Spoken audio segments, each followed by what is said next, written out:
if I understand correctly, the template is to mark the star's location and paint.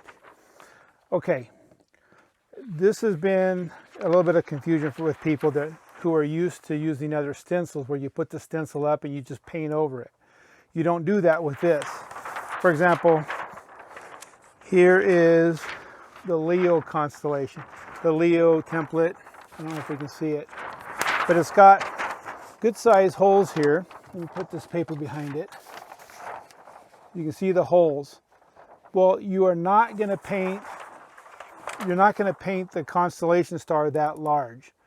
What you're going to do is you're going to put your tool in there and paint right in the center. Now the constellations are going to be larger stars or larger paint globs, so they'll be brighter. But you're still, with the tool that we give you, you're going to put it right in the center, and you're only going to paint that part of it. For the background stars,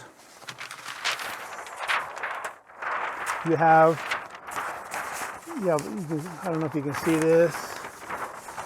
You see a lot more holes. Okay, these are a lot smaller, and yet we have a different tool that we give you for this. And again, you're only going to paint just in the center, and it might be 1/5 of the hole.